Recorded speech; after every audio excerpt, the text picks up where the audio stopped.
पिताजी कबीले के मुखिया के साथ क्या गलत है? क्या आप सभी पहले चचेरे भाई अर्जुन देव के बारे में बात कर रहे थे? दूर के महावीर देव को देखकर यामिनी देव को लगा कि कुछ बड़ा होने वाला है। हालांकि उसे कोई सुराग नहीं था कि क्या हो रहा था। रोहन देव ने हाथ लहराया और इस सवाल का जवाब नहीं दिया।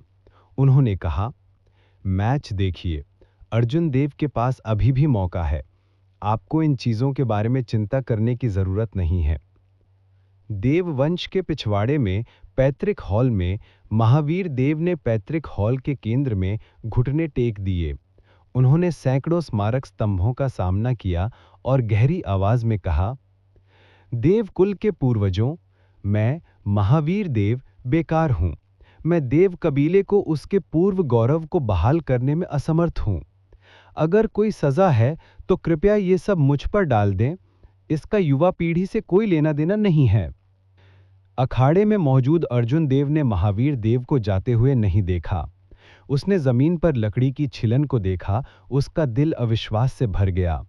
उसने पहले भी एसेंस लाइट एरो के बारे में सुना था, लेकिन उसे उम्मीद नहीं थी कि विक्रांत नगर जैसे बड़े शहर में इतनी स्वर्ग विरोधी वस्तु दिखाई देगी जिससे उसका जीवन बेस्टवाल मंत्र टूट जाएगा। ची ची। शिखर तेवतिया के पीछे अनगिनत ठंडे सितारे दिखाई दिए, जैसे कि वे जमे हुए तारे हों। मंच पर तापमान तुरंत काफी गिर गया। शिखर तेवतिया के चेहरे पर एक गंभीर भाव था जब उन्होंने अपने बाएं हाथ से धनुष को पकड़ रखा था। उसका दाहिना हाथ जो धनुष की डोरी खींच रहा था, एक असीम चमक दे रहा था। अर्जुन देव के दिल में ठंडक महसूस हुई। उसने पहले भी उदास जंगल में इस कदम को देखा था, लेकिन इस बार यह अलग लग रहा था। शिखर तेवतिया के पीछे की ठंडी रोशनी अचानक गायब हो गई, जिसकी जगह अनगिनत चिंगारियों ने ले ली। ठंडी क्यूई बह गई और एक असीम गर्मी की लहर उमड़ पड़ी। मार्शल टेक्निक, बर्फ की आग बहने वाला तीर। बर्फ और आग का एक तीर आपस में जुड़ा हुआ तुरंत धनुष की डोरी पर दिखाई दिया। तीर ने धीरे धीरे आकार लिया और सौ ध्वनि के साथ निकल गया। तीर के शरीर पर ठंडी रोशनी और आग की लपटें लगातार बहती रहीं। हवा में उड़ते हुए इसने प्रकाश का एक चमकदार निशान पीछे छोड़ दिया। यह बेहद सुंदर था। बूम! यह सबसे तेज तीर था जिसे अर्जुन देव ने कभी शिखर तेवतिया को शूट करते हुए देखा था। पिछले क्षण में तीर अभी भी शिखर तेवतिया के धनुष में था, लेकिन अगले ही पल वह पहले ही प्रकाश के एक सुंदर निशान के साथ उसके सामने उड़ चुका था। स्वर्गीय बिजली ढाल। ऐसी स्थिति में जहां वे चकमा नहीं दे सकते, अर्जुन देव ने तुरंत स्वर्गीय बिजली ढाल को अंजाम दिया। बिजली की रोशनी एक सुनहरी ढाल में जम गई, जिसने अर्जुन देव को बीच में लपेट लिया। सी। स्वर्गीय बिजली ढाल को तुरंत छेद दिया गया था और बर्फ और आग बहने वाला तीर स्वर्गीय बिजली ढाल के माध्यम से छेद करते हुए अर्जुन देव की छाती के दाहिनी ओर भारी रूप से उतरा। उसके शरीर में क्यूई और खून बढ़ गया और अर्जुन देव ने अपने गले में कुछ मीठा स्वाद चखा जब उसने एक मौकी खून की उल्टी की। सामने मौजूद शिखर तेवतिया ने थोड़ी भौहें चढ़ाईं।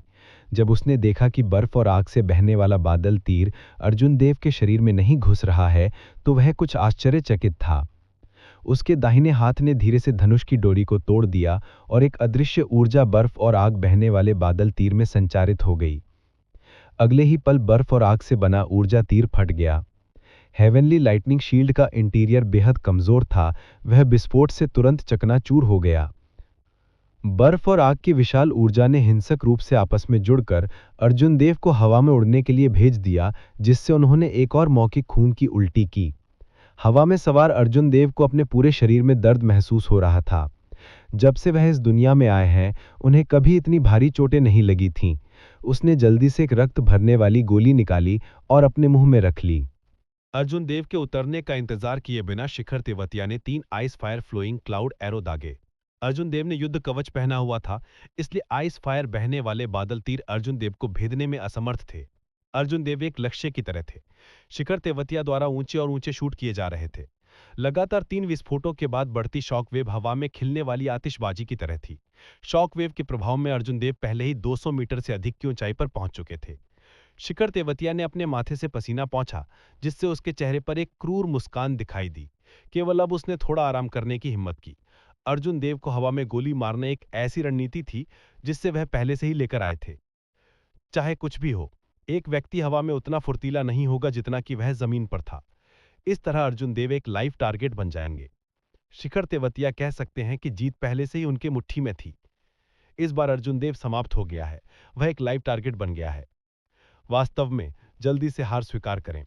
देव कबीले, मैं अब और नहीं देख सकता। शुरू से लेकर अब तक लगातार उन पर गोली चलाई जा रही है। देव कबीला हार स्वीकार नहीं कर रहा है। कौन जानता है, शायद अर्जुन देव के पास अभी भी कुछ तुरुप का इक्का है जिसका उन्होंने इस्तेमाल नहीं किया। उसके पास क्या तुरुप का इक्का हो सकता है? उसके पास अब कोई गुप्त खजाना भी नहीं है, वह कैसे कुछ दिव्य निकाल सकता है? भीड़ उत्साहपूर्वक चर्चा कर रही थी। उनमें से अधिकतर को देखना सहन नहीं हो सका। किसी को उम्मीद नहीं थी कि शिखर तेवतिया इतने मजबूत होंगे। मूल रूप से कोई भी उनके बारे में बहुत नहीं सोचता था, लेकिन वह वास्तव में अर्जुन देव को ऐसी स्थिति में मजबूर करने में सक्षम थे। देव कबीले के मंडप में यामिनी देव की आंखों में आंसू थे जब वह हवा में अर्जुन देव को देख रही थी। उसने कहा, पिताजी, बस हार मान लो। हम अब इस सेवन हॉर्न माउंटेन को नहीं चाहते। चचेले भाई अर्जुन देव मरने वाले हैं। ललिता देव, यामिनी और उसके पीछे के अन्य लोगों की आंखें भी लाल हो गई। किसी को उम्मीद नहीं थी कि अर्जुन देव अपनी जान जोखिम में डालेंगे और द्वंद्व इतना क्रूर होगा। अभी समय नहीं हुआ है, रोहन देव ने उदासीनता से कहा। यामिनी देव और अन्य लोगों को नहीं पता था कि अर्जुन देव ने एक गहन रैंक वाला युद्ध कवच पहना हुआ था। सेन और तेवतिया कबीले के मंडप में सेन कबीले के मुखिया ने अर्जुन देव की ओर देखा, जिन पर लगातार गोली चलाई जा रही थी। मुस्कुराते हुआ उसका चेहरा खुशी से भर गया। बधाई हो, आपका युवा मास्टर जीतने वाला है। चंद्र कबीला शायद आपको बहुत पुरस्कृत करेगा। तेजस्वी तेवतिया के भाव भी कुछ हद तक सुकून भरे हुए थे। वह रेलिंग पर झुक गया और मन मन मुस्कुराया। इससे कोई फर्क नहीं पड़ता। अंतिम चरण तक ना जाना ही पहले से ही सबसे अच्छा परिणाम है। हवा में चल रहे अर्जुन देव की आंखें बंद थी। उनकी अभिव्यक्ति अतुलनीय रूप से शांत थी जब उन्होंने इस लड़ाई के हरे विचार के बारे में सोचा। शुरू से ही वह त्वरित सफलता के लिए बहुत उत्सुक थे। उनके बिजली से बचना अब कोई रहस्य नहीं था। हालांकि उन्होंने अब भी इसे एक हत्या की चाल के रूप में माना था। वह बहुत भोले थे। भले ही वह जानते थे कि उनके प्रतिद्वंदी के पास एक लंबी दूरी का हमला है, फिर भी उन्होंने लाइफ बेस्टोवल स्पेल को अंजाम दिया। रोहित सेन के साथ उनकी पिछली लड़ाई ने उनका विश्वास बढ़ा दिया था। उनके मन में विचार बिजली की तरह बहने लगे। अर्जुन देव ने एक प्रतिवाद के बारे में सोचने की पूरी कोशिश की। अगर वह जल्दी से उतरता तो वह अब भी शिखर तेवतिया का निशाना बन जाता। वह स्वर्ग में चढ़ सकता है और मौत से लड़ सकता है। यह सोचकर अर्जुन देव ने गुस्से से दहाड़ा। उनके डेंटियन में ब्लू ड्रैगन मार्शल स्पिरिट ने एक उछाल के साथ साफ पानी के पूल से बाहर छलांग लगाई। अर्जुन देव के शरीर में एक शुद्ध ऊर्जा का संचार हुआ। इस ऊर्जा का उपयोग करते हुए अर्जुन देव ने अपनी सांपी लहराई और उसे ऊपर की ओर खींच लिया। उनका शरीर तेजी से ऊपर उठ गया। हर बार जब वे अपनी सांपी लहराते थे, उनका शरीर तुरंत 10 मीटर से अधिक बढ़ जाता था। अर्जुन देव को उम्मीद नहीं थी कि रोहित सेन ने जो तीर चलाए थे वह वास्तव में इस तरह से चौंक गए। शिखर तेवतिया, जो अखाड़े में था, ने देखा कि अर्जुन देव कुछ तीरों को चकमा देते हुए हवा में ऊपर की ओर ऊपर उठ रहे हैं। उसने कसकर भौहें चढ़ा ली। उन्होंने जो तीर छोड़े वे भौतिक तीर नहीं थे। वे बर्फ और आग के दो गुणों से बनी तीर थे। यदि दूरी बहुत दूर होती तो सटीकता कम नहीं होती, लेकिन गति काफी कम हो जाती। उसके हाथ में एक और सार प्रकाश तीर दिखाई दिया। उन्होंने इसे अर्जुन देव की ओर इशारा किया, जो हवा में थे, और धीरे धीरे धनुष की डोरी खींच ली। उन्होंने अपने सार, क्यूई और आत्मा को अधिकतम तक बढ़ाया। क्यूई को मारने की धाराएं अर्जुन देव पर बंद हो गईं, जो हवा में थे। अर्जुन देव की आध्यात्मिक भावना हमेशा से आसपास थी। जैसे ही अर्जुन देव ने अपनी हत्या की को रिहा किया, अर्जुन देव ने तुरंत इसे महसूस किया। उसका दिल कांप उठा और उसने जल्दी से बिजली से बचने को अंजाम दिया। हवा में बिजली से बचने से बड़ी मात्रा में सार समाप्त हो गया। हालांकि अर्जुन देव ने संकोच नहीं किया। क्यूई की इस हत्या ने उसे मौत की आभा का एहसास कराया। सू! जैसे ही अर्जुन देव चले गए, उनके पैरों के नीचे एक प्ररहा था। प्रकाश चमक उठा और अर्जुन देव की आकृति हवा में 1000 मीटर की दूरी पर दिखाई दी। नीचे की भीड़ को केवल एक छोटा सा काला बिंदु दिखाई दे रहा था। उन्होंने कहा, ये अर्जुन देव क्या कर रहे हैं? अपने साधना क्षेत्र के साथ उड़ने के लिए एक मार्शल तकनीक को निष्पादित करने से बड़ी मात्रा में सार समाप्त हो जाएगा। ये कुछ नहीं है जिसे एक मार्शल मास्टर झेल सकता है। तेजस्व तेवतिया ने सेन कबीले और तेवतिया कबीले के मंडप से आकाश में काले बिंदु को देखते हुए चिंतित होकर कहा। सेन कबीले के प्रमुख मंद मंद मुस्कुराए। भाई तांग, चिंता करने की कोई जरूरत नहीं है। यह स्पष्ट रूप से शिखर तेवतिया के तीर से बचने के लिए है। वह अंततः नीचे आ जाएगा। उस समय भले ही वह तीर से मर न सके, वह अपनी मृत्यु के लिए गिर जाएगा। देववंश के मंडप में भीड़ को समझ में नहीं आ रहा था कि अर्जुन देव का क्या मतलब है। केवल रोहन देव को ही कुछ विचार थे, लेकिन वह बहुत निश्चित नहीं था। क्या यह अवसरण दिव्य ड्रैगन चॉप हो सकता है? हालांकि यह मार्शल तकनीक लंबे समय से देव कबीले में खो गई है। यहां तक कि अगर उसके पास वास्तव में ब्लू ड्रैगन मार्शल स्पिरिट है, तो उसके लिए इसे सीखना असंभव होगा। अखाड़े में खड़े शिखर तेवतिया ने आसमान में काले बिंदु की तरह खड़े अर्जुन देव की ओर देखा। उसकी अभिव्यक्ति गंभीर हो गई और उसकी पहले की आराम की अभिव्यक्ति गायब हो गई। तीसरा एसेंस लाइट एरो धीरे धीरे धनुष की डोरी पर लगा गया था, जिसका निशाना आकाश में काले बिंदु पे था। उसकी आभा लगातार बढ़ती गई। ये उनका आखिरी एसेंस लाइट एरो था। अगर वह अर्जुन देव को नहीं मार सके, तो वह मुश्किल में पड़ जाएंगे। दहाड़! जैसे ही सभी चर्चा कर रहे थे, ना जानते हुए कि अर्जुन देव क्या करने जा रहे हैं, आकाश से एक मैजेस्टिक अजहर की गर्जना आई। प्राचीन पवित्र जानवर ब्लू ड्रैगन की आभा धीरे धीरे आकाश से नीचे दब गई। उपस्थित सभी लोगों ने महसूस किया कि उनके कंधे सिकुड़ गए हैं, जैसे कि उन पर एक अनिरोधी दबाव प्रसिद्ध किया जा रहा था। उनके पैर कांपने के अलावा कुछ नहीं कर सकते थे। उल्का विस्फोट! अर्जुन देव जोर से दहाड़ने लगे और उनके पीछे एक अनिरुद्धि अजगर की छवि दिखाई दी। वो उल्का की तरह जमीन की ओर गिर गया, हवा को फाड़ दिया और शॉक वेव्स को अलग कर दिया। सू! शिखर तेवतिया ने पहले ही आइस फायर बो को पूर्ण चंद्रमा के आकार में खींच लिया था। उन्होंने इसे स्वाध्वनि के साथ छोड़ा और एसेंस लाइट एरो अर्जुन देव की ओर गोली चला दी, जो हवा में थे। हालांकि अर्जुन देव एक अनिरुद्धि क्यूई क्षेत्र से घिरा हुआ था। ये उल्का विस्फोट को निष्पादित करने के बाद ब्लू ड्रैगन मार्शल स्पिरिट द्वारा बनाए गए सुरक्षात्मक क्यूई क्षेत्र था। इससे पहले कि एसेंस लाइट एरो, जो एक विशाल बल लेके जाता था, अर्जुन देव के पास पहुंच पाता, ये क्यूई क्षेत्र से टकरा गया। इसने अपनी सटीकता खो दी और उसके पीछे से निकल गया। अंततः आकाश में गायब हो गया। शिखर तेवतिया की आंखें अविश्वास से भर गईं। हेवनली क्राफ्ट माउंटेन ने एसेंस लाइट एरो बनाने के लिए सुपीरियर ग्रेड फ्रॉस्ट आयरन और बड़ी संख्या में मून स्टोन का इस्तेमाल किया। अप्रत्याशित रूप से ये क्यू क्षेत्र के माध्यम से छेद भी नहीं कर सका। इससे पहले कि शिखर तेवतिया के पास आश्चर्यचकित होने का समय होता, अर्जुन देव ने उन्हें एक सर्वोच्च ड्रैगन शक्ति से काट दिया। शिखर तेवतिया ने अपने मूवमेंट तकनीक को अपनी सीमा तक अंजाम दिया। एक पल में वह 10 मीटर आगे कूद गया। बूम! एक तेज आवाज हुई और स्वर्गीय पर्वत पत्थरों से बना अखाड़ा चकनाचूर हो गया। बढ़ती हुई शॉकवेव्स ने अनगिनत टूटी हुई चट्टानों को अखाड़े से बाहर कर दिया। अखाड़े के नीचे के सभी काश्तकारों ने चकमा देने के लिए अपनी आंदोलन तकनीकों का निष्पादन किया। फिर भी कई लोग ऐसे थे जो टूटी हुई चट्टानों की चपेट में आ गए थे। विशाल बल ने इन लोगों को उड़ने और खून की उल्टी करने के लिए भेज दिया। दृश्य तुरंत अराजक हो गया। अवरोही दिव्य ड्रैगन चॉप! ये वास्तव में अवरोहित दिव्य ड्रैगन चॉप है। मंडप में मौजूद रोहन देव ने कुछ उत्तेजित होकर कहा। उन्होंने अखाड़े की स्थिति को स्पष्ट रूप से देखने की पूरी कोशिश की। हालांकि अखाड़ा धूल से ढका हुआ था, जिससे वह अंदर की स्थिति को नहीं देख पा रहा था। सेन और तेवतिया कुलों के मंडप में तेजस्वी तेवतिया ने नाखुशी से कहा, क्या तुमने नहीं कहा था कि वह गिर जाएगा? ऐसी स्थिति कैसे हुई? सेन कबीले के प्रमुख की अभिव्यक्ति बेहद भद्दी थी। वह कुछ कहना चाहता था, लेकिन उसे नहीं पता था कि जवाब कैसे दें। जब अखाड़े पर धूल धीरे धीरे जम गई, तो हर किसी को अंततः अखाड़े की स्थिति देख सकते थे। अखाड़े के एक कोने में शिखर तेवतिया का रंग फीका पड़ गया था। वह एक शोचनीय स्थिति में था, जो वह अखाड़े की दीवार पर लटका हुआ था, हवा में लटकते हुए कांप रहा था। उसने खुद को नहीं गिरने देते हुए दीवार को पकड़ने की पूरी कोशिश की। उसका दूसरा हाथ आइस फायर बो को कस के पकड़े हुए था। अर्जुन देव ने अपने हाथ में ल्यूनर शैडो कृपाण थामी थी। उसका रंग कुछ कमजोर था। इस उल्का विस्फोट ने उसके सार की एक बड़ी मात्रा को समाप्त कर दिया था। पहले लगी चोटों के अलावा वह गिरने के कगार पर था। वह केवल अपनी इच्छा शक्ति पर भरोसा कर रहा था। हाँ! शिखर तेवतिया अचानक चिल्लाया। उसने अपने दाहिने हाथ से खींचने की पूरी कोशिश की और हवा में ऊंची छलांग लगा दी। जब वह जमीन पर उतरा, तो उसका शरीर कई बार डगमगाया। यह स्पष्ट था कि वह गंभीर रूप से घायल था। अर्जुन देव ने अपने पैरों से जमीन को धक्का दिया और ऊपर कूद पड़े। उसके हाथ में ल्यूनर शैडो कृपाण ने एक बिजली की रोशनी दी। रैंक 6 राक्षसी कोर की ताकत को बिना कुछ भी रोके छोड़ दिया गया जब उसने शिखर तेवतिया पर हैक किया। रोहन!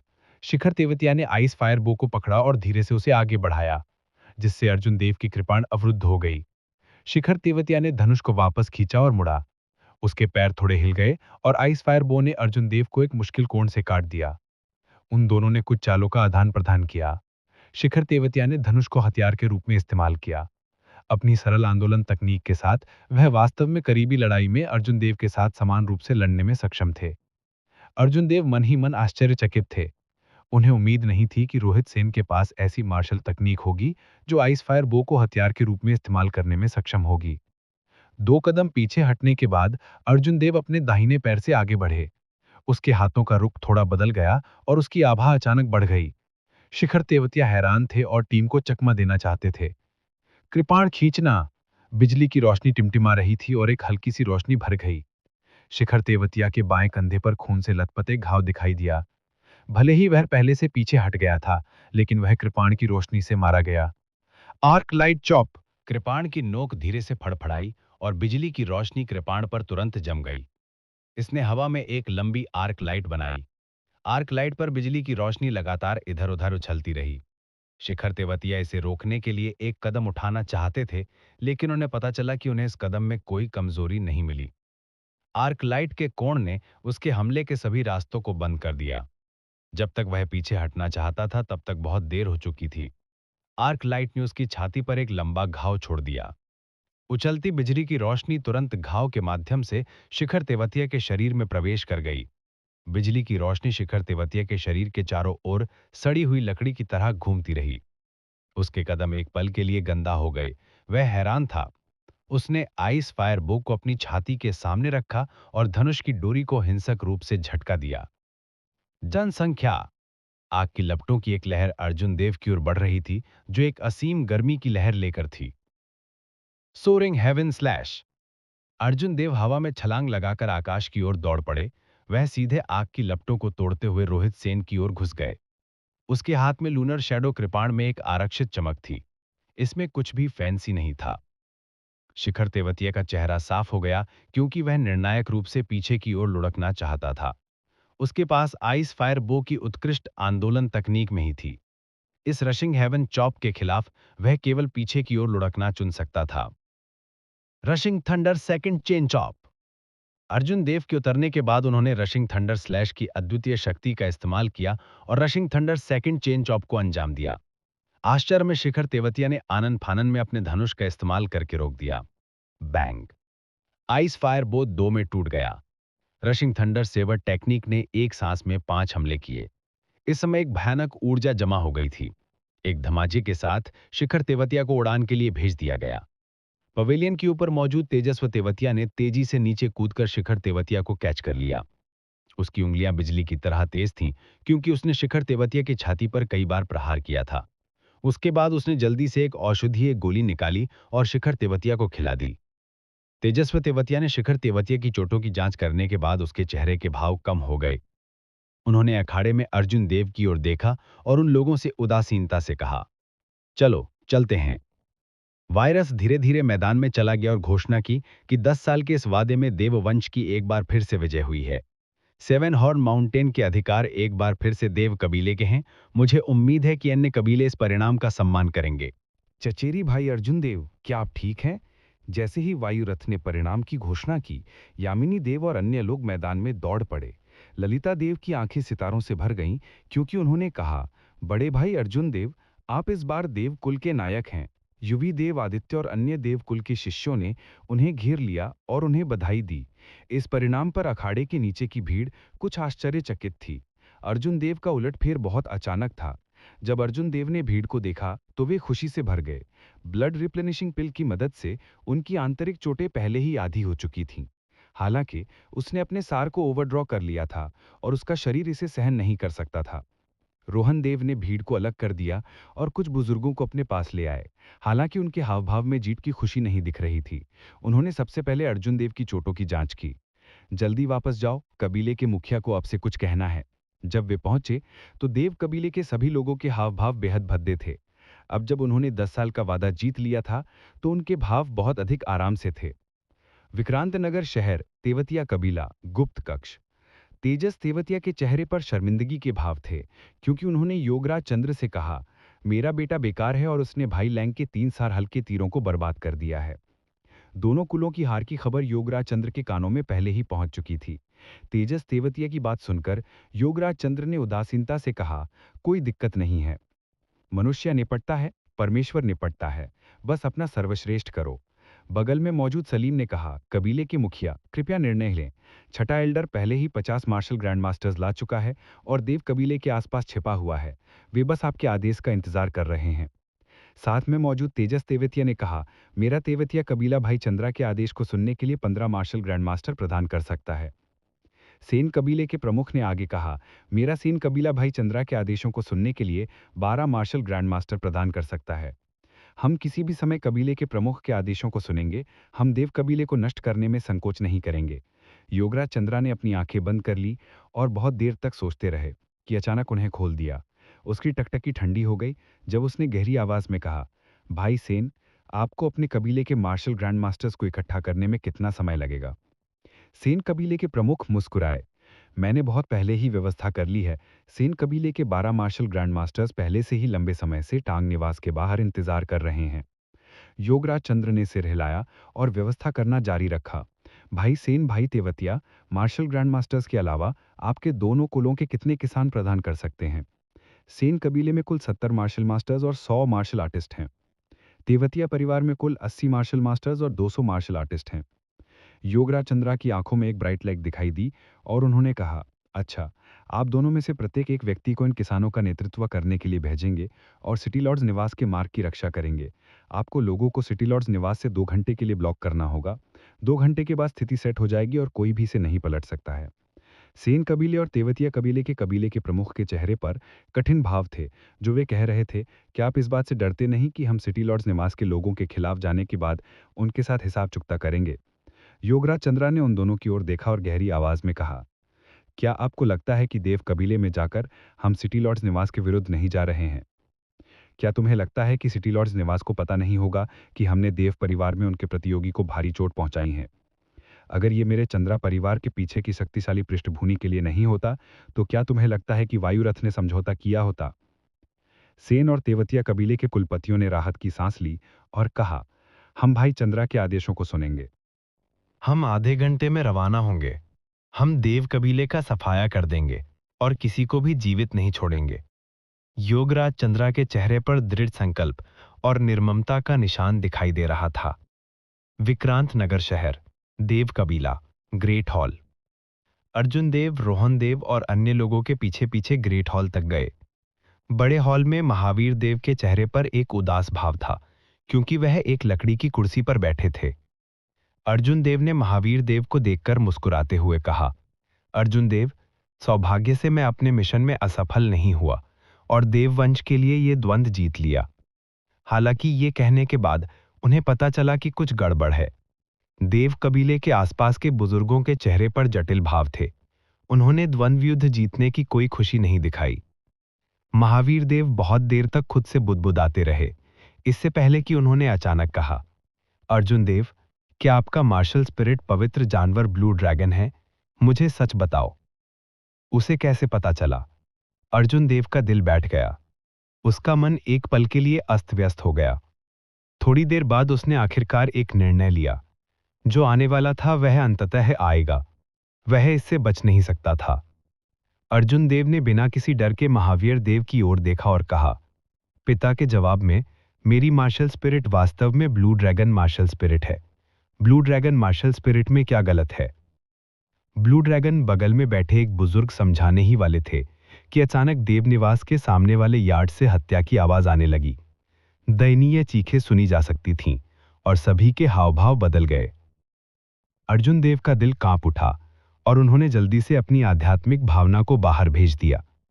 अचानक उसकी आंखें लाल हो गईं और उसने जोश से कहा, का एक झुंड, वे वास्तव में फिर से आने की हिम्मत करते हैं। मैं ये सुनिश्चित करूंगा कि आप इस जगह को जीवित नहीं छोड़ेंगे। अर्जुन देव ग्रेट हॉल से बाहर निकले और तुरंत गुरुत्वाकर्षण मंत्र को निष्पादित किया। वह आकाश में उड़ गया और महावीर देव और अन्य लोगों के आगे सामने वाले आंगन में भागा। सामने वाले आंगन में चंद्र कबीले के नेतृत्व में काश्तकारों का एक समूह था, जो उन्माद में मार रहा था। इन लोगों के इस समूह में सबसे कमजोर मार्शल ग्रैंड मास्टर था। 6 मार्शल संत भी थे। देव कबीले के पास जवाब देने का कोई तरीका नहीं था। पुस्सी। देव कबीले के एक निम्न श्रेणी के मार्शल शिष्य को तेजस्वी तेवतिया की हथेली से मारा गया और उसने एक बड़े कौर से खून की उल्टी की। तेजस्वी तेवतिया की हथेली के बल से उसका दिल चकनाचूर हो गया। वह मर चुका था। मुझे मत मारो, भूं भूं। देव कबीले की एक लड़की पीछे की ओर उड़ गई। उसका पीछा कर रहे सलीम के चेहरे पर मजेदार भाव थे। वह एक बिल्ली की तरह था जो चूहे के साथ खेल रही है। वह केवल धीरे धीरे उसका पीछा करता रहा और कोई कदम नहीं उठाया। बैंग! जब लड़की को लगा कि वह बच सकती है, तभी सलीम ने अचानक एक चाल चली। एक तलवार की रोशनी बह गई और लड़की का सिर हवा में उड़ गया। सही शरीर जिसने अपना सिर खो दिया था, वह रुकने से पहले अभी भी थोड़ी देर के लिए आगे दौड़ता रहा। हवा में सिर की स्पष्ट आंखें खुली हुई थीं, आश्चर्य के अभिव्यक्ति से भरी हुई थीं। सलीम ने जमीन पर पड़ी लाश को उदासीनता से देखा। उसने अपनी तलवार क्यू को लहराया जारी रखा और अन्य देव कबीले के शिष्यों का नरसंहार करना शुरू कर दिया। एक मार्शल संत के रूप में उनकी साधना के साथ लगभग कोई भी ऐसा नहीं था जो उनसे एक भी कदम को रोक सके। उन सभी को मार डालो, किसी को भी जीवित नहीं छोड़ना। जल्दी से सामने वाले आंगन से बाहर निकलो, चंद्र कबीले के मुखिया ने ठंडे स्वर में कहा, जबकि वह लापरवाही से देव कबीले के शिष्य की गर्दन तोड़ रहा था। अनगिनत दयनीय चीखें जमीन से निकली और अर्जुन देव के कानों में प्रवेश कर गईं। देव कबीले का पूरा सामने वाला आंगन नरक जैसा था। अर्जुन देव की आंखें लाल हो गईं जब उन्होंने अपनी पूरी ताकत से गुरुत्वाकर्षण मंत्र को निष्पादित किया। वह जल्दी से एक गेट के सामने उतरा जो सामने वाले आंगन को आंगन से जोड़ता था। ललिता, जल्दी से चले जाओ, तुम लगभग गेट पर हो। एक बार जब आप पिछवाड़े में प्रवेश करते हैं तो आपको सुरक्षित रहना चाहिए। ये लैंड ने एक मार्शल ग्रैंड मास्टर के हमले को रोकने की पूरी कोशिश की क्योंकि वह ललिता देव को चिल्लाया जो उसके पीछे थी। ललिता देव की आंखें आंसू से भर गईं क्योंकि वह चिल्लाईं, यूवी, जल्दी से चले जाओ, यदि आप अभी नहीं जाते हैं तो बहुत देर हो जाएगी। तेवतिया कबीले मार्शल ग्रैंड मास्टर के हाथ में कृपाण ने ये लैंड की छाती पर एक और घाव को काट दिया। यूवी ने अपने शरीर पर लगे घाव की परवाह नहीं की क्योंकि वह ललिता से उत्सुकता से बात कर रहा था। जैसे ही ये लैंड ने बात की, मार्शल ग्रैंड मास्टर ने अपने हमले का कोण बदल दिया और यूवी की छाती की ओर बढ़ गया। यूवी के दिल में ठंडक महसूस हुई और उसकी आंखें निराशा से भर गईं। बैंग! एक चिंगारी को उड़ने में लगने वाले समय में अर्जुन देव ने तुरंत बिजली से बचने को अंजाम दिया। लूनर शैडो कृपाण ने मार्शल ग्रैंड मास्टर के सिर पर काट दिया। अगर वह अभी भी यूवी पर हमला करना चाहता था तो उसका सिर तुरंत फट जाता। उस मार्शल ग्रैंड मास्टर के पास अपनी कृपाण वापस लेने और पीछे हटने के अलावा कोई विकल्प नहीं था। उन्होंने अर्जुन देव को देखा जो अचानक प्रकट हुए थे और एक सुखद आश्चर्यचकित अभिव्यक्ति प्रकट की। मैंने एक बड़ी मछली पकड़ी है। मुझे आश्चर्य है कि तुम्हारे मारने के बाद कबीले का मुखिया मुझे किस तरह का इनाम देगा। टीम लीडर अर्जुन देव, क्या आप बड़े हॉल में नहीं थे? जल्दी से चले जाओ, ये जगह बहुत खतरनाक है। यूवी ने आश्चर्य से कहा और अर्जुन देव की ओर देखा जिसने उसे बचाया था। जब ललिता ने अर्जुन देव को अचानक प्रकट होते देखा तो उन्हें सुखद आश्चर्य हुआ और उन्होंने कहा, बड़े भाई अर्जुन देव, जल्दी चले जाओ, ये जगह बहुत खतरनाक है। अर्जुन देव ने अपने सामने मार्शल ग्रैंड मास्टर को घूरते हुए देखा। उसने अपना सिर नहीं घुमाया और उदासीनता से कहा, तुम लोग पहले चले जाओ, मेरा विश्वास करो, मैं तुम्हारा टीम लीडर हूं ना। तुम अभी क्यों नहीं जा रहे हो? क्या तुम मेरा ध्यान भटकाने की कोशिश कर रहे हो? अर्जुन देव का चेहरा ठंडा पड़ गया जब उन्होंने देखा कि वे दोनों हिल नहीं रहे हैं। टीम लीडर, ध्यान रखना। बड़े भाई अर्जुन देव, आपको सावधान रहना होगा। उन दोनों ने एक दूसरे को प्रोत्साहित किया और जल्दी से पीछे हट गए। अर्जुन देव की आध्यात्मिक भावना को एहसास हुआ कि वे सामने के आंगन से बाहर निकल गए हैं। उसने अपने सामने के लोगों की परवाह नहीं की और उस गेट पर पीछे हट गया जो सामने के आंगन को आंगन से जोड़ता था। ये आंगन महान हॉल और पिछले आंगन का एकमात्र प्रवेश द्वार था। जब तक अर्जुन देव इस स्थान की रक्षा करते थे, तब तक ये लोग कितने भी सक्षम क्यों ना हो, वे प्रवेश नहीं कर पाते। अर्जुन देव की देरी के कारण कुछ और देवकुल के शिष्य सामने के आंगन से बाहर निकल गए। सामने के आंगन में देवकुल के सभी शिष्यों को साफ कर दिया गया था। चंद्रकुल का कुल की मुखिया सलीम ने मार्शल संत के एक समूह और 100 से भी अधिक मार्शल ग्रैंड मास्टर्स को अर्जुन देव के पास लाया। कबीले के मुखिया ये अर्जुन देव हैं। सलीम ने अर्जुन देव को गुस्से से देखते हुए सलीम को समझाया। कासिम ने गुनगुने लहजे में कहा, वह सिर्फ एक इंफीरियर ग्रेड मार्शल मास्टर है। ये सोचने के लिए वह पहले एल्डर लेंग से भागने में सक्षम था। जब सलीम ने यह सुना तो उसने थोड़ी भौहें चढ़ा ली और गहरी आवाज में कहा, तुम दोनों जल्दी से जाओ और इस व्यक्ति से निपटो। यदि तुम उसे 3 चालों में नहीं हरा सकते हो तो मैं एक बड़ा दोष दर्ज करूंगा और इसके बाद तुम्हें दंडित करूंगा। यदि तुम उसे 3 चालों के भीतर नीचे नहीं ले जा सकते हो, तो मैं एक अवगुण दर्ज करूंगा और इसके बाद तुम्हें दंडित करूंगा। उन्होंने कहा। जब अर्जुन देव ने अपने सामने के लोगों को देखा तो उनकी आंखें लाल हो गईं। बूम! अचानक अर्जुन देव की आंखों से असीमित इरादा फूट पड़ा। उनका दाहिना हाथ जल्दी से हाथ की मुद्रा बनाई और ताबीज में दबे रक्त सार को अर्जुन देव द्वारा तुरंत सक्रिय कर दिया गया, जिससे एक अजीब संबंध बन गया। बूम! अचानक काले बादलों ने साफ और असीम आकाश को ढक लिया। अंतहीन मंथन कर रहे थे। दबी हुई गड़गड़ाहट लगातार गरजती रही। अचानक आकाश उदास हो गया।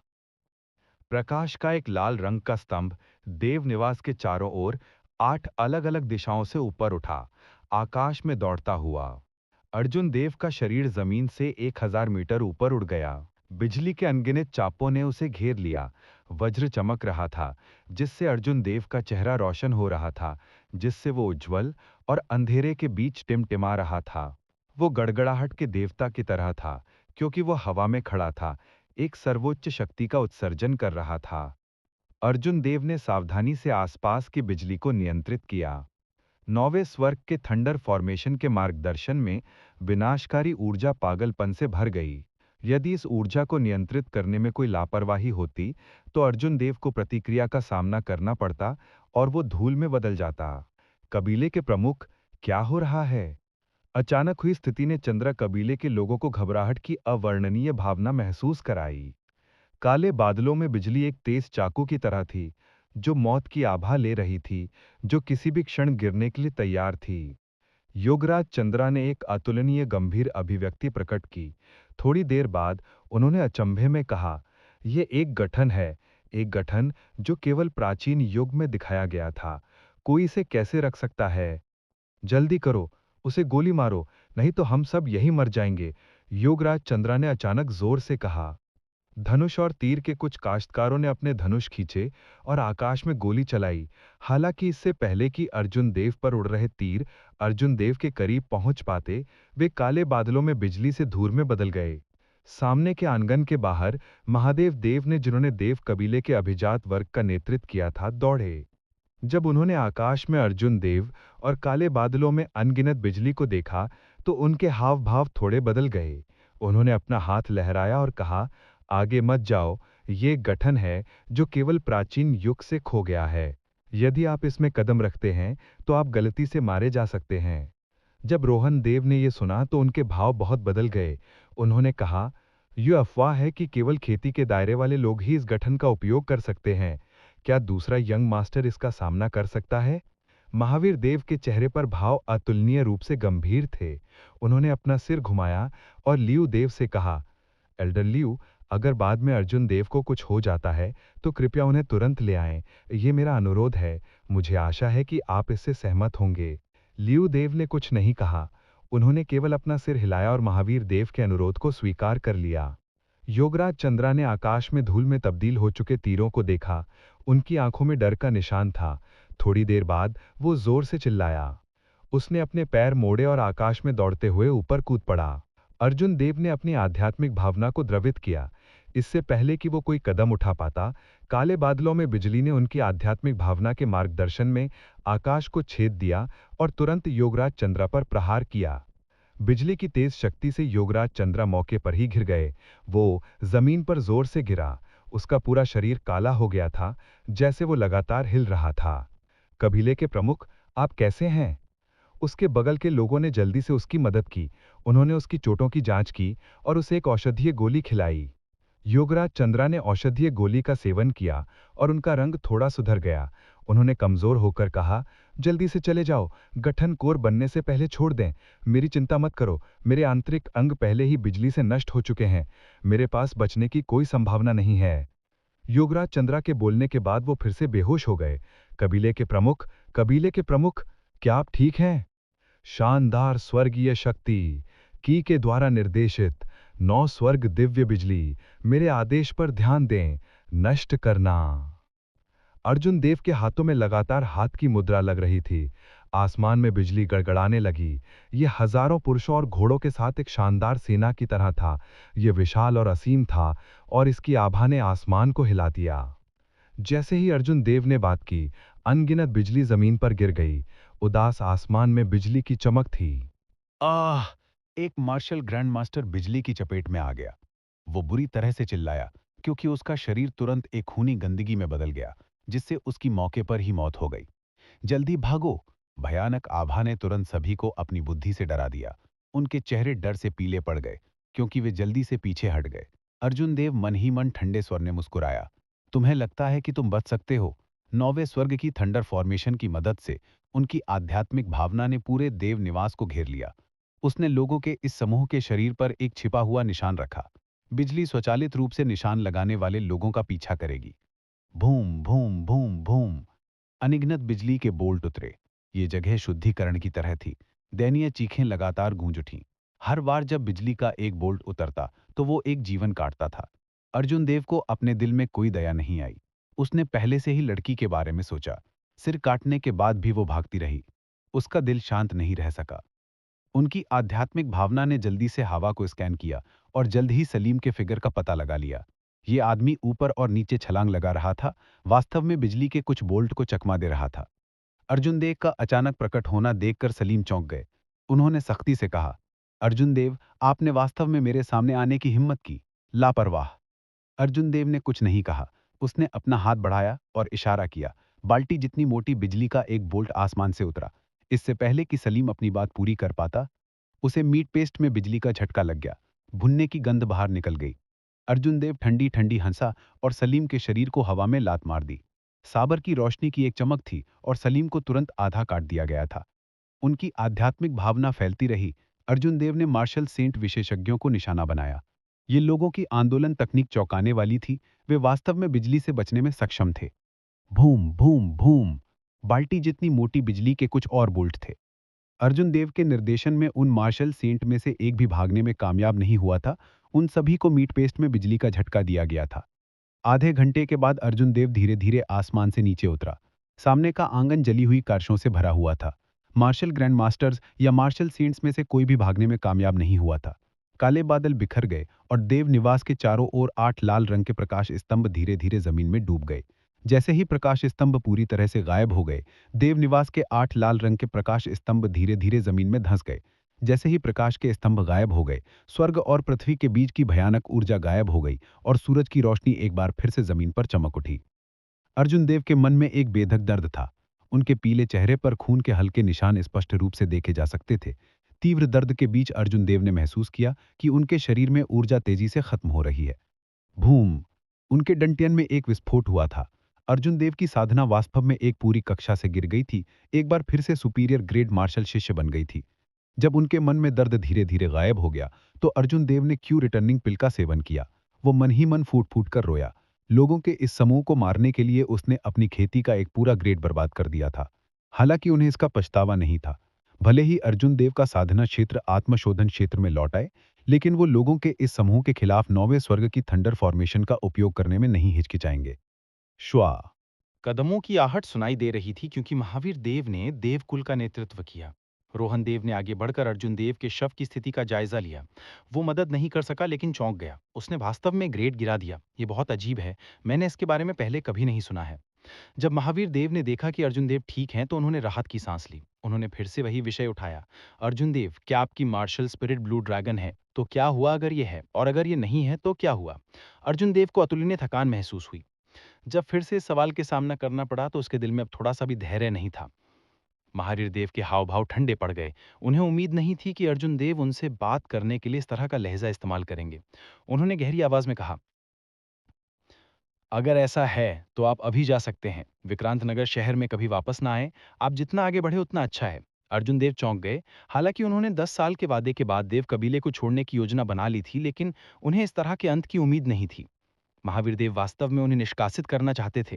बगल में मौजूद यामिनी देव ने आश्चर्य से कहा, कुलाध्यक्ष, अब जबकि अर्जुन देव ने बहुत बड़ी सेवा की है, आप अभी भी उनका पीछा क्यों कर रहे हैं? महावीर देव ने नोटों का एक ढेर और चीनी मिट्टी की 2 बोतलें जिनमें औषधीय गोलियां थीं वो निकाली। उन्होंने अर्जुन देव से कहा, यह है 1 लाख टेल चांदी और 2 बोतलें रैंक 3 औषधीय गोलियां, उन्हें रखो। यूवी देव ने अचानक जमीन पर घुटने टेकते और कहा, कबीले के प्रमुख, कृपया अपने आदेश वापस ले लें। दूसरे यंग मास्टर का पीछा ना करें। ललिता ने भी अचानक घुटने टेक दिए और कहा, पहले अंकल, बड़े भाई अर्जुन देव को मत भगाओ, वह अब हमारे देव कबीले का नायक है। कबीले के प्रमुख कृपया अपने आदेश वापस ले लें। दूसरे यंग मास्टर का पीछा ना करें।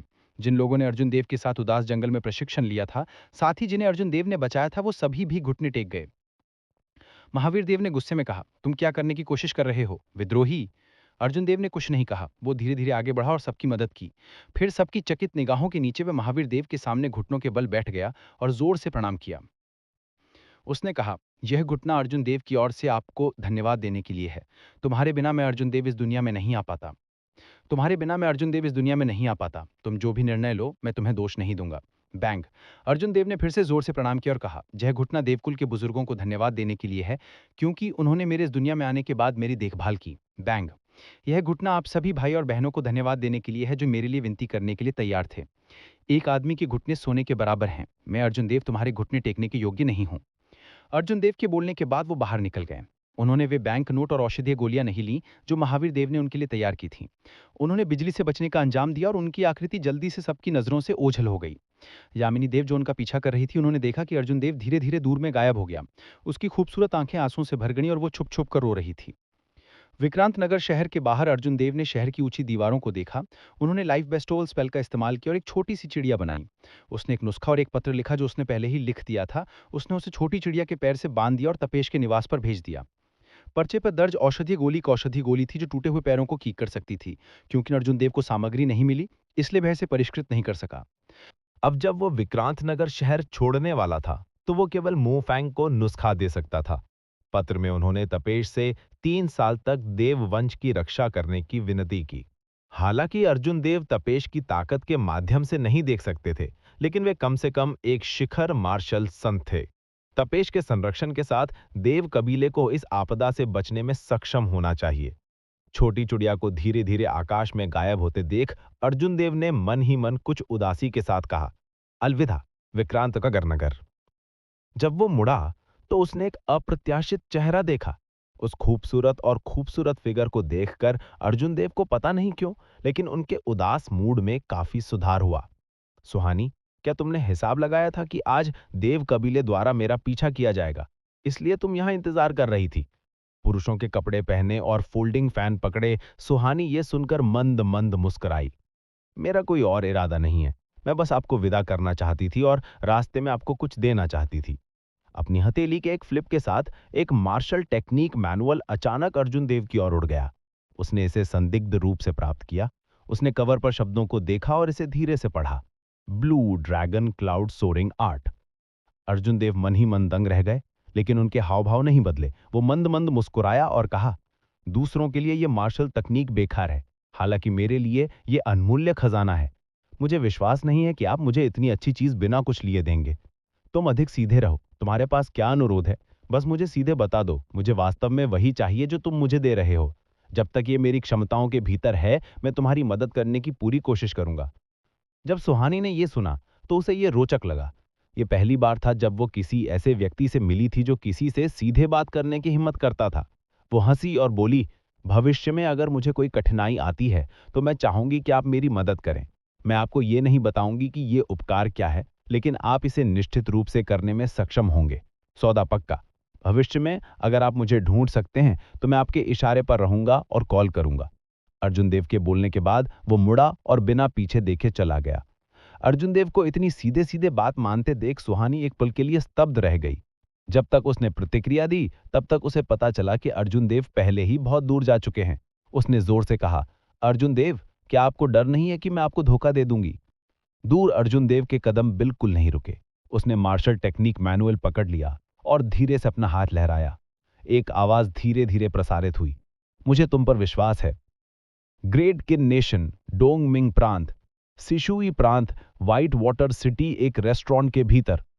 क्या तुमने सुना? हुनलो प्रांत के राजपुर काउंटी में कुछ बड़ा हुआ है। दूसरी मंजिल पर मोटे कपड़े पहने एक किसान ने अपने 4 साथियों से बात की। उसकी उपस्थिति खुरदरी और मोटी भाव में थी, जिससे उसे एक वीरता की हवा मिलती थी। इस रेस्टोरेंट को ल्यूशांग पवेलियन कहा जाता था। यह व्हाइट वाटर सिटी का सबसे बड़ा रेस्टोरेंट था। कुल 5 मंजिलें थीं। जितना ऊपर जाएगा उसे उतनी ही चांदी खर्च करनी होगी। तीसरी मंजिल तक पहुंचने के बाद यदि कोई ऊपर जाना चाहता है तो बड़ी मात्रा में चांदी की आवश्यकता के अलावा उसे एक महान स्थिति की भी आवश्यकता होगी। अगर किसी के पास पैसा होता तो वो ऊपर नहीं जा पाता। ल्यूशांग पवेलियन की 5वीं मंजिल के लिए ये एक पौराणिक अस्तित्व था। इसने केवल व्हाइट वाटर सिटी लॉर्ड के समान स्तर के मेहमानों का मनोरंजन किया। आमतौर पर यह व्यवसाय के लिए खुला नहीं होगा। जब उसके बगल के साथी ने यह सुना तो उसने जिज्ञासा से कहा, मैंने इसके बारे में पहले सुना है। राजपुर काउंटी में एक युवक था जिसने एक दिन में 10 मार्शल संत और 200 मार्शल ग्रैंड मास्टर्स को मार डाला। एक अन्य किसान ने कहा, मैंने क्यों सुना कि यह 50 मार्शल संत और 500 मार्शल संत थे। जब दूसरी मंजिल पर खिड़की के पास बैठे एक युवक ने यह सुना तो उसने अपनी सारी शराब उगल दी। वह अपने आप से बुदबुदाया, अफवाहें, आह अफवाहें। अगर ऐसा ही चलता रहा तो क्या मैं एक थप्पड़ से मार्शल किंग को मार पाऊंगा। युवक ने अपने मुंह से पानी पोंछा और मेज से लकड़ी का एक टुकड़ा और एक नक्काशी वाला चाकू उठाया। उन्होंने नक्काशी पर ध्यान केंद्रित करना शुरू कर दिया। सूरज की रोशनी खिड़की से चमक रही थी और युवक के विशिष्ट चेहरे पर चमक रही थी, जिससे उसे एक फीकी सुनहरी चमक मिल रही थी। युवक के हाव भाव बेहद गंभीर और सावधानी पूर्वक थे। ऐसा लग रहा था जैसे उसके पास लकड़ी का कोई टुकड़ा नहीं बल्कि एक दुर्लभ खजाना था। वह गंभीर और सम्मानजनक दिखाई दिया। मन की उनकी केंद्रित स्थिति ने उन्हें एक निश्चित आकर्षण दिया। युवक के बगल में एक बर्फ सफेद स्पिरिट लोमड़ी थी। यह बेहद प्यारा लग रहा था और उत्साह से एक कटोरी मछली दलिया खा रहा था। कुछ ही समय बाद इसने दलिया खत्म कर दिया। वह सावधानी से मेज की ओर भागा, खाली चीनी मिट्टी के कटोरे को अपने मुंह में पकड़े हुए और धीरे से युवक के दाहिने हाथ को अपने दाहिने पंजे से थपथपाया।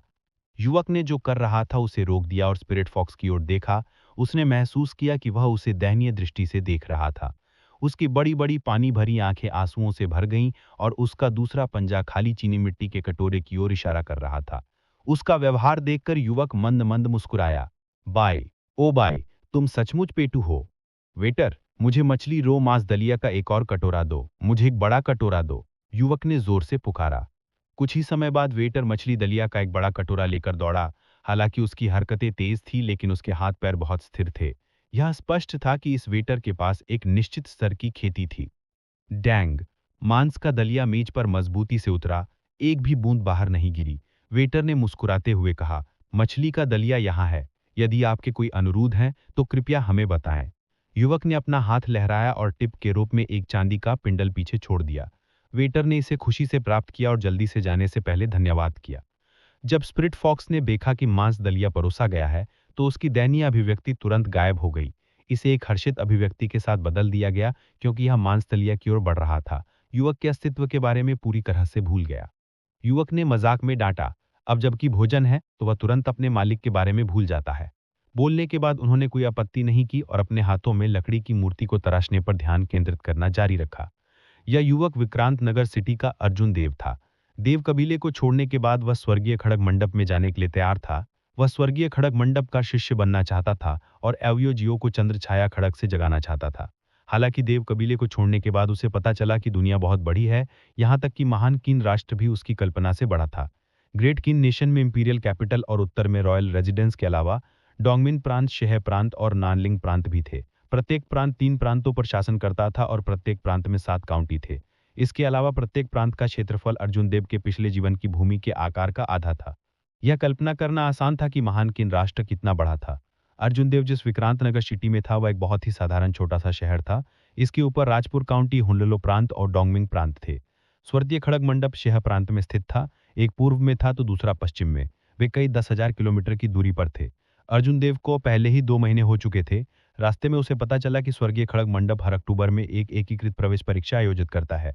परीक्षण के लिए आवश्यकताएं बहुत सख्त थीं। अर्जुन देव ने समय की गणना की। ये वर्तमान में जुलाई था।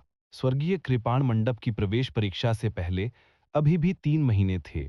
इसलिए उन्होंने स्वर्गीय कृपाण मंडप में जाने से पहले 3 महीने के लिए अनुभवात्मक प्रशिक्षण से गुजरने की योजना बनाई। यह खुद को बाहर होने से रोकने के लिए और फिर से परीक्षा देने के लिए अगले अक्टूबर तक इंतजार करने के लिए था। ये व्हाइट वाटर सिटी सुसुई प्रांत के प्रांतों में से एक था। यह डोंगमिंग प्रांत के किनारे पर स्थित था। शहर छोड़ने के बाद यह अनुभवात्मक प्रशिक्षण की पवित्र भूमि सैवेज वन होगी। यह शीहे प्रांत के अपेक्षाकृत करीब भी था। इसलिए अर्जुन देव ने इस व्हाइट वाटर सिटी को अपने अनुभवात्मक प्रशिक्षण स्थान के रूप में चुना। दूसरी मंजिल की सीढ़ियों से कदमों की आहट सुनाई दे रही थी। लोगों का एक समूह दूसरी मंजिल पर चला गया, बातें करते और हंसते हुए। उसके बाद वे तीसरी मंजिल पर चले गए। जब दूसरी मंजिल पर काश्तकारों ने देखा कि यह कौन है, तो उन सभी ने बात करना बंद कर दिया। पहले शोर वाली मंजिल तुरंत बहुत शांत हो गई। सभी ने अपना सिर नीचे किया और चुपचाप अपना खाना खाया। लोगों के उस समूह में कढ़ाई वाले कपड़े पहने एक सुंदर आदमी था। वह दूसरी मंजिल के दृश्य से बहुत संतुष्ट था। उसने धीमी आवाज में अपने बगल में एक लड़की से कुछ कहा। लड़की के चेहरे पर कोई भाव नहीं था। उसने विनम्रता से दूसरे पक्ष के शब्दों का जवाब दिया और कोई प्राथमिकता व्यक्त नहीं की। बस इसी समय उसकी आंखें चमक उठीं। उसने देखा कि अर्जुन देव खिड़की के पास बैठे हैं और उनके बगल में स्पिरिट फॉक्स है। उसने दिलचस्पी से चलना बंद कर दिया। उसकी आंखों का रंग और भी तीव्र हो गया। वह धीरे धीरे अर्जुन देव के मेज की ओर चली गई। उसके कदम हल्के और सुंदर थे। दोस्त, क्या आप इस स्पिरिट बीस्ट को बेच रहे हैं? लड़की ने बहुत देर तक स्पिरिट फॉक्स का अवलोकन किया। अंत में वह मदद करने से नहीं रुक सकती थी और पूछ नहीं सकती थी।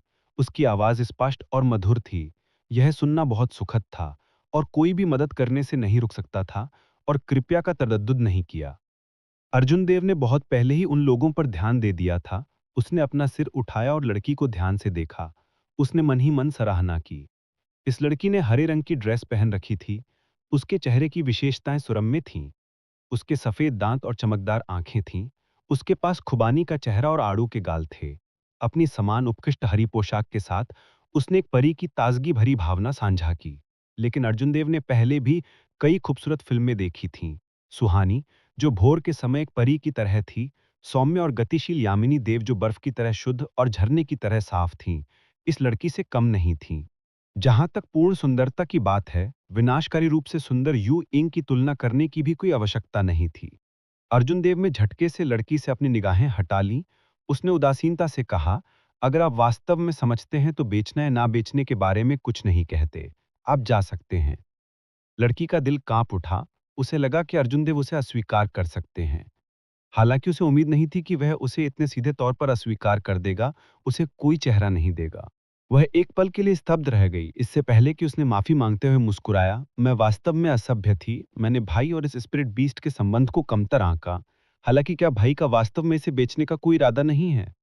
जब तक आप मुझे बताते हैं कि आप क्या चाहते हैं, मैं निश्चित रूप से इसे बदलने का एक तरीका सोचूंगी। कितने बड़े शब्द हैं। अर्जुन देव ने मन ही मन ठंडी मुस्कान से मुस्कुराया। यह लड़की स्पष्ट रूप से सरल नहीं थी। वह बता सकती थी कि बाई की वंशालिटिक्स पूंछ वाली स्पिरिट लोमड़ी की वंशज थी। ये एक प्राकृतिक रैंक 6 स्पिरिट बीस्ट था। एक बार जब यह परिपक्व हो जाएगा तो यह एक मजबूत मार्शल किंग विशेषज्ञ बन जाएगा। डोंगमिंग प्रांत में मार्शल किंग विशेषज्ञ वैसे लोग थे जिन्हें बड़े कलान शामिल करने की पूरी कोशिश करते थे। वास्तव में कुछ लोगों की नज़र में एक कलान में मार्शल किंगों की संख्या इस बात का प्रत्यक्ष सूचक थी कि कलान कितना मजबूत था। अर्जुन देव ने अनुमान लगाया कि उसने देखा था कि वह केवल एक सुपीरियर ग्रेड मार्शल शिष्य था। इसलिए उसने सोचा कि उसने स्पिरिट फॉक्स को सहयोग से प्राप्त किया था और इसके मूल्य को नहीं जानता था। वह इसका फायदा उठाना चाहती थी। इस पर विचार करने के बाद अर्जुन देव ने लकड़ी की मूर्ति को अपने हाथ में रख लिया। उसके चेहरे पर एक उज्जवल मुस्कान थी, क्योंकि उसने कहा, क्या आप जो कहते हैं उसका मतलब है? जब तक मैं ये कहता हूं, आप इसे करने में सक्षम होंगे। जब लड़की ने देखा कि अर्जुन देव का स्वर नरम हो गया है, तो वो मन ही मन खुश हो गई। वो मुस्कुराई और बोली, बेशक मैं करूंगा। जब तक आप ये कहते हैं, मैं निश्चित रूप से ये करने में सक्षम होऊंगा। उसका लहजा थोड़ा अहंकारी था। हालांकि उन्हें लगा कि अर्जुन देव सिर्फ एक सुपीरियर ग्रेड मार्शल शिष्य थे। उनके मानक बहुत ऊंचे नहीं होंगे। अपने कबीले की ताकत से वे अर्जुन देव की जरूरतों को जरूर पूरा कर पाएंगे। अर्जुन देव का चेहरा ईमानदारी से भर गया था। उन्होंने बेहद गंभीर स्वर में कहा, तो फिर मुझे एक स्वर्ग रैंक वाला आत्मा हथियार दो। इसके बारे में क्या ख्याल है? ये एक उचित व्यापार है। किसी भी पक्ष को नुकसान नहीं होगा। लड़की के हाव भाव ठंडे हो गए। वो जानती थी कि अर्जुन देव उसका मजाक उड़ा रहे थे। उसने अर्जुन देव को अर्थपूर्ण रूप से देखा और कुछ नहीं कहा, क्योंकि वो धीरे धीरे पीछे हट गई। बव्वा, टोस्ट को मना मत करो। केवल एक जब्त पीने के लिए मजबूर किया जाए। ये तुम्हारा सौभाग्य है कि मिस वेद्या आपसे कुछ खरीदना चाहती हैं। फिर भी तुम अभी भी ऐसे अहंकारी शब्द बोलने का साहस करते हो। क्या तुम मृत्यु की तलाश कर रहे हो? कढ़ाई वाले कपड़े पहने आदमी के पीछे नौकर की तरह कपड़े पहने एक व्यक्ति ने अर्जुन देव से झोंकते हुए कहा। जब लड़की ने ये शब्द सुने तो वो थोड़ी भौहें चढ़ा गई। ये स्पष्ट था कि वो दुखी थी। कढ़ाई वाले कपड़ों में आदमी जानता था कि उसके नौकर की बूट चाटना बहुत दूर चली गई थी। उसने जल्दी से उसे रोक दिया। उन्होंने अपना सिर घुमाया और अर्जुन देव से कहा, मैं नीरज राय हूं। यदि आप अपना विचार बदलते हैं तो आप किसी भी समय मुझे खोजने के लिए राय कबीले में आ सकते हैं। मिस वैद्या, चलो पहले ऊपर चलते हैं। यंग मास्टर हरिंद्र और अन्य लोग अभी भी चौथी मंजिल पर हमारा इंतजार कर रहे हैं। लोगों का समूह अर्जुन देव की डाइनिंग टेबल से निकलकर चौथी मंजिल की ओर चल पड़ा। अर्जुन देव ने अपनी आध्यात्मिक भावना को बढ़ाया और धीरे धीरे लोगों के समूह के नक्शे कदमों पर चल पड़े। जब तुम वापस जाते हो तो उस बव्वा की पृष्ठभूमि की जांच करो। यदि उसकी कोई पृष्ठभूमि नहीं है तो मेरे लिए स्पिरिट फॉक्स छीन लो। मिस वेद्या को जो पसंद हो उसे देखना दुर्लभ है। क्या मैं किसी को मार सकता हूं? तुम पर निर्भर है। हालांकि तुम्हें इस मामले को खूबसूरती से संभालना होगा। मैं नहीं चाहता कि मिस वेद्या को कोई संदेह हो। मुझे पता है। यंग मास्टर, कल सुबह मेरा इंतजार करो। मैं एक हाथ से सुपीरियर ग्रेड मार्शल कल्टीवेटर को मौत के घाट उतार सकता हूं। जब लोगों का समूह चौथी मंजिल पर गया तो नीरज राय ने तुरंत अपने नौकर को एक कोने में खींच लिया और उसे अपना प्लान बताया। हालांकि उन्हें उम्मीद नहीं थी कि अर्जुन देव ने पहले ही नोटिस कर लिया था कि वो सच नहीं कह रहे हैं। अर्जुन देव ने अपनी आध्यात्मिक भावना से उनकी हर बात को रिकॉर्ड कर लिया।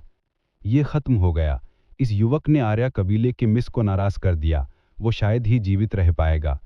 आर्या कबीले को नाराज करना कोई बड़ी बात नहीं हो सकती है, लेकिन राय कबीले के सबसे बड़े बेटे को सावधान रहना होगा। उसने राय कबीले के क्षेत्र में विद्या को अपमानित किया। नीरज राय निश्चित रूप से उन्हें निराश नहीं करेंगे। यह युवक निश्चित रूप से विदेशी है। उन्होंने वास्तव में एक ही समय पर सिशुई प्रांत के शीर्ष कुलीन कबीले और व्हाइट वाटर सिटी के शीर्ष कुलीन कबीले को नाराज कर दिया। इसके अलावा उनके पास केवल एक सुपीरियर ग्रेड मार्शल शिष्य की खेती है। वे निश्चित रूप से कल रात के बाद नहीं रहेंगे। दूसरी मंजिल पर रहने वाले किसानों ने पहले की घटना देखी थी। लोगों के समूह के जाने के बाद उन्होंने अर्जुन देव की ओर देखा और आहें भरते हुए अपना सिर हिलाया। अर्जुन देव को कोई आपत्ति नहीं थी। वो मंद मंद मुस्कुराया और अपने हाथों में लकड़ी की मूर्ति बनाना जारी रखा। जब उसने आखिरी चरण पूरा किया तो उसने संतुष्टि में लकड़ी की छीपनों पर फूंक मारी। बाई, जो बगल में थी, को नहीं पता था कि क्या हुआ था। उसने अपना सिर उठाया और चारों ओर देखा। जब उसने कुछ भी दिलचस्प नहीं देखा तो उसने खुशी से अपनी मछली का दलिया खाना जारी रखा। बैंग!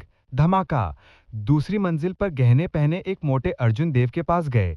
लकड़ी के फर्श पर चलते हुए उसके मोटे शरीर ने जोर से आवाज की। इससे लोगों को चिंता हुई कि क्या वो फर्श में छेद कर देगा। वो मुस्कुराते हुए चला गया। उसके मोटे चेहरे पर आंखें अब घुमावदार स्लिट थीं। वो मुस्कुरा रहा था, लेकिन उसका चेहरा मनहूस लग रहा था।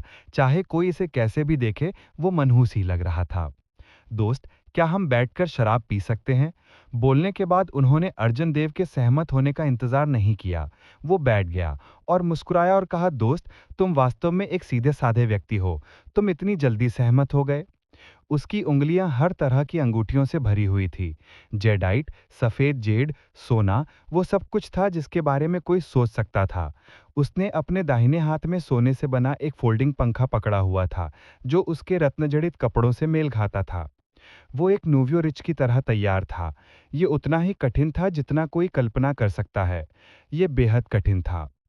अर्जुन देव ने अपना शराब का कप उठाया और एक घूंट लिया। उसे इस बात का अफसोस नहीं था कि फैट्सो बिना बुलाए आया था। वो मुस्कुराया और कहा, क्या आप इस स्पिरिट फॉक्स को भी खरीदने के लिए यहाँ आए हैं?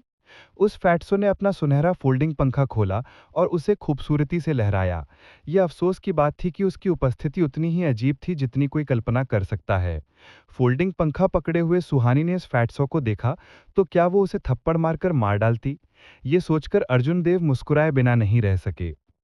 फैट्सो ने उसे कई बार हिंसक रूप से हिलाया, जैसे कि उसे कुछ महसूस हुआ हो। इसके बाद उन्होंने धीरे से अर्जुन देव के सवाल का जवाब दिया।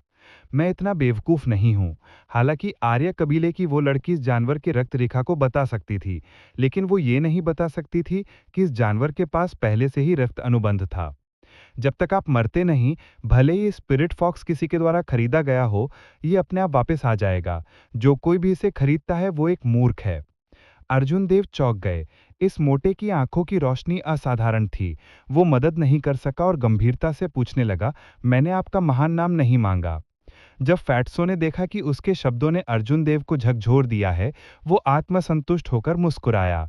उसके चेहरे पर चर्बी हिल गई। ये देखकर अर्जुन देव घबरा गए। उसे डर था कि वसा गिर जाएगी। हा हा, मेरा नाम सोहन महाबाल है। कैसा है? क्या ये नाम दबंग नहीं है?